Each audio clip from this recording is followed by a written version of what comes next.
আসসালামু আলাইকুম। শিকদার কৃষি টিভির পক্ষ থেকে আপনাদেরকে জানাই আন্তরিক শুভেচ্ছা ও অভিনন্দন। দেখছেন আমার মিষ্টি কুমড়া ও লাউ গাছগুলা কত সুন্দর হয়েছে। দেখছেন আমার জাংলায় গাছগুলা কত সুন্দরভাবে উঠছে।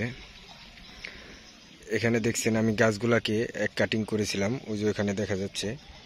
কাটিং করার পর দেখছেন আমার গাছগুলা কতগুলা ডুগা নিয়ে গাছগুলা আবার বাড়তেছে। দেখছেন প্রত্যেকটা গাছই অনেক সুন্দর। দেখছেন অনেকগুলা করে ডুগা নিয়ে জাংলায় উঠছে। দেখছেন এই গাছগুলো আমি কাটিং করে দিয়েছিলাম। দেখছেন কত সুন্দর ডুগা নিয়ে বাড়তেছে। তো যে সকল ভাইয়েরা লাউ চাষ করেন, অবশ্যই আপনার লাউ গাছ যখন নাকি 12 থেকে 15 পাতা হবে, তখন আপনার গাছটাকে এক কাটিং দিয়ে দিবেন, মাথা থেকে 5-6 ইঞ্চি কেটে দিবেন, অথবা আপনি একটু বেশি করেও কাটতে পারেন যদি শাক খেতে মন চায়।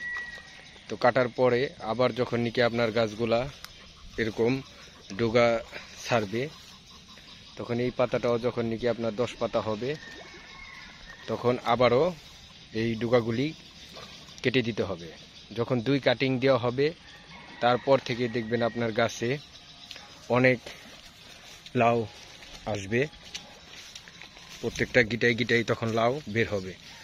তারপর শুধু কীটনাশক স্প্রে করবেন আর কিছু ফরমালিন ফাঁদ বেঁধে দিবেন। দেখছেন আমার গাছগুলা কত সুন্দর। দেখছেন প্রত্যেকটা গাছই আমার জাংলার ভিতরে চলে গেছে, আর অনেকগুলা করে ডোগা দিছে।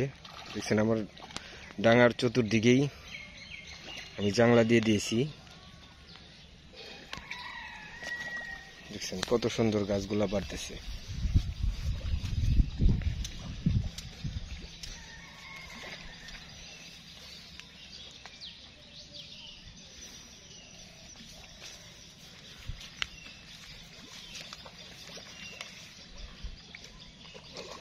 দেখছেন কত সুন্দর গাছগুলা, ডুগাগুলা দেখেন এক একটা গাছে কতগুলা করে ডুগা বের হয়েছে কাটিং দেওয়ার পরে। তো যারাই লাউ চাষ করেন বা বাড়িতে খাওয়ার জন্য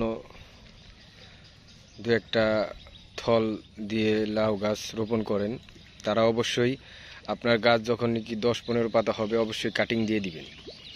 কাটিং দেওয়ার কারণে আপনার গাছে অনেক লাউ আসবে। প্রথম কাটিং ও দ্বিতীয় কাটিংয়ের পরে দেখবেন গাছের প্রত্যেকটা গিটাই গিটাই লাউ বের হইতেছে। আর কাটিং দিলে আপনার গাছটাও অনেক মজবুত হবে, আর মজবুত গাছে অনেক সুন্দর সুন্দর লাউ দেখবেন আসবে। লাউগুলো অনেক বড় হবে। দেখছেন আমার প্রত্যেকটা থলের গাছগুলাই কত সুন্দর। আমার গাছগুলাতে কোনো পোকামাকড়ের কোনো আক্রমণ নেই, পাতাগুলো সবুজ। এই গাছগুলা যতদিন পর্যন্ত লাউ আসার পরেও, লাউ পাকার পরেও দেখবেন এই গাছগুলা ফ্রেশ রয়েছে। কারণ এখানে আমি ইউজ করি ক্যারাটি এবং জ্যাস। 15 দিন পর পর স্প্রে করে দিই। দেখছেন কত সুন্দর কাটিং করার পর কত সুন্দর ডুগা বের হইতেছে। এক একটা গাছ থেকে 4-5টা করে বের হয়েছে। দেখছেন কত সুন্দর, পুরো জাংলা ভরে যাইতেছে কাটিং করার পর। তো এই গাছগুলিকে আবারও কাটিং করতে হবে। আমি এক কাটিং করছি, 2বার কাটিং করতে হয়। দেখছেন কত সুন্দর, কত ফ্রেশ গাছগুলা। দেখেন প্রত্যেকটা গাছই ফ্রেশ।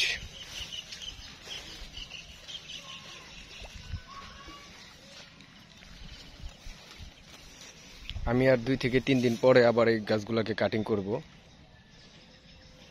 তারপর আপনাদেরকে দেখাবো কাটিং করা গাছে কত লাউ আসে, কিরকম ফলন হয়। পরবর্তী ভিডিওতে আপনাদেরকে দেখাবো। দেখছেন গাছগুলো কত সুন্দর। অনেক বৃষ্টি হইতেছে, বৃষ্টির কারণে গাছের কোনো ক্ষতি হয়নি।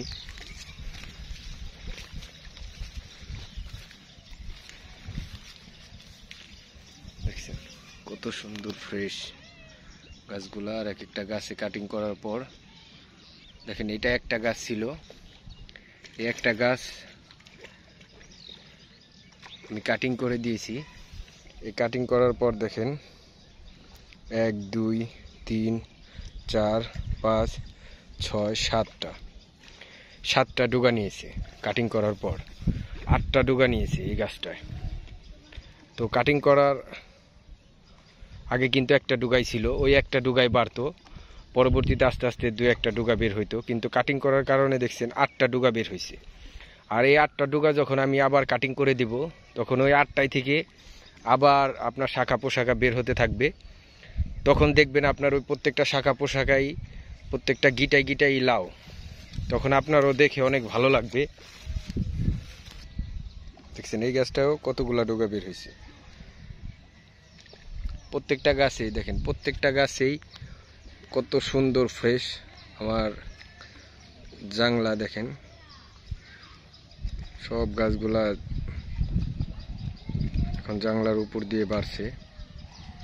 দেখছেন এখানে মাছও আছে।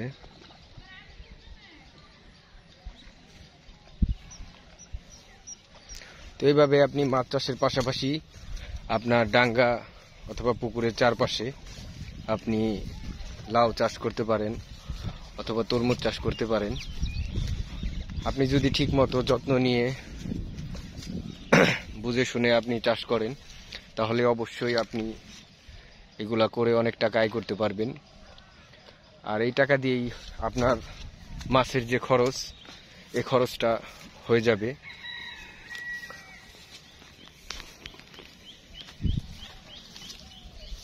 দেখছেন গাছগুলা দেখলেই মন ভরে যায়, কত সুন্দর, কত ফ্রেশ।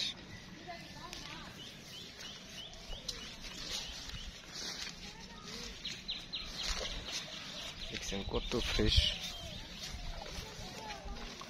আর আপনি যদি এখানে ক্যারাটি এবং জ্যাস স্প্রে না করেন, দেখবেন আপনার গাছগুলা লাল হয়ে গেছে, গাছগুলা